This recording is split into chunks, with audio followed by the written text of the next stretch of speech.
ଗାଁର ଗୋଟିଏ ଛୋଟ କୋଣରେ ରମେଶ ନାମକ ଗୋଟିଏ ପୁଅଟିଏ ରହୁଥିଲା।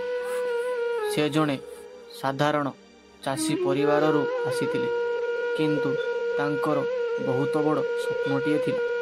ସେ ଚାହୁଁଥିଲେ ଯେ ତାଙ୍କୁ କେବଳ ଜଣେ ଗରିବ ଚାଷୀଙ୍କ ପୁଅ ଭାବରେ ଜଣା ନ ଯାଉ, ବରଂ ଲୋକମାନେ ତାଙ୍କର ସତ୍ୟତା, କଠିନ ପରିଶ୍ରମ ଏବଂ ସଚ୍ଚୋଟତା ପାଇଁ ତାଙ୍କୁ ମନେ ରଖନ୍ତୁ।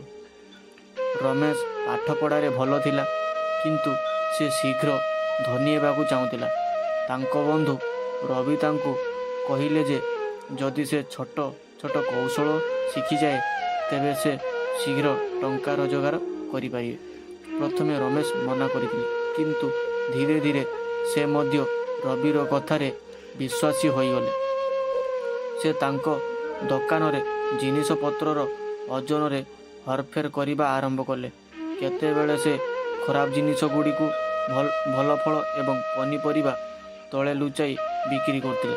ଧୀରେ ଧୀରେ ତାଙ୍କର ଲାଭ ବଢ଼ିବାକୁ ଲାଗିଲା, କିନ୍ତୁ ଲୋକମାନେ ତାଙ୍କ ଉପରୁ ବିଶ୍ୱାସ ହରାଇବାକୁ ଲାଗିଲେ। ଗାଁର ବଡ଼ମାନେ ତାଙ୍କୁ ବୁଝାଇବାକୁ ଚେଷ୍ଟା କରୁଥିଲେ, କିନ୍ତୁ ସେ ସେମାନଙ୍କୁ ଅଣଦେଖା କରୁଥିଲେ। ଗୋଟିଏ ଦିନ ଜଣେ ପ୍ରସିଦ୍ଧ ସନ୍ଥ ଗାଁକୁ ଆସିଲେ। ସେ ଲୋକଙ୍କୁ ଏକ କାହାଣୀ କହିଲେ। ଜଣେ ବ୍ୟକ୍ତି ଜଙ୍ଗଲରେ ବୁଲୁଥିଲେ। ତାଙ୍କର ଜଣେ ବୃଦ୍ଧ ସନ୍ଥଙ୍କ ସହିତ ସାକ୍ଷାତ ହେଲା। ସନ୍ଥ କହିଲେ ଯେ ଯଦି ସେ ସତ୍ୟର ପଥ ଅନୁସରଣ କରନ୍ତି, ତେବେ ସେ ଜୀବନରେ ସଫଳ ହେବେ।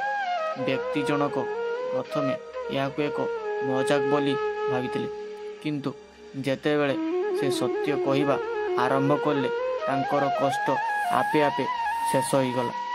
ଏହି କାହାଣୀ ଶୁଣିବା ପରେ ରମେଶକୁ ଅଜବ ଲାଗିଲା। ସତ କହିବା ଦ୍ୱାରା କ'ଣ ସବୁକିଛି ଠିକ୍ ହୋଇପାରିବ? ସେ ନିଷ୍ପତ୍ତି ନେଲେ ଯେ ସେ ଗୋଟିଏ ଦିନ ପାଇଁ ସମ୍ପୂର୍ଣ୍ଣ ସଚ୍ଚୋଟତା ପ୍ରଦର୍ଶନ କରିବେ। ପରଦିନ ରମେଶ ଦୋକାନରେ ଗ୍ରାହକମାନଙ୍କୁ ସଠିକ୍ ଓଜନରେ ଜିନିଷ ବିତରଣ କଲେ।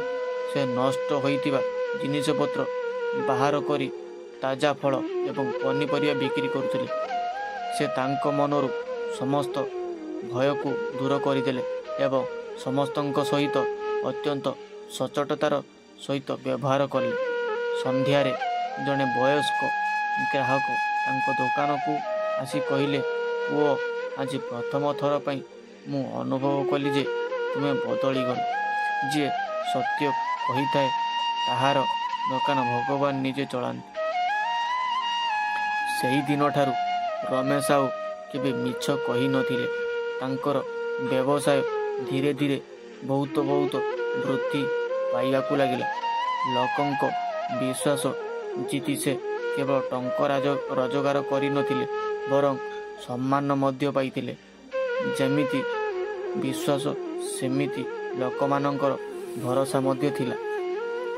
କିନ୍ତୁ ଯେତେବେଳେ ସମୟ ବିତିଗଲା ଏବଂ ରମେଶ ଗାଁର ସବୁଠାରୁ ସଚ୍ଚୋଟ ଦୋକାନୀ ହୋଇଗଲା, ଆଉ ଲୋକଙ୍କର ବିଶ୍ୱାସୀ ମଧ୍ୟ ହୋଇଗଲା, ସେ ଆଉ କେବଳ ଟଙ୍କା ପାଇଁ କାମ କଲେ ନାହିଁ, ବରଂ ସତ୍ୟ ଏବଂ ସେବା ପାଇଁ କାମ କରି ଲାଗିଲେ।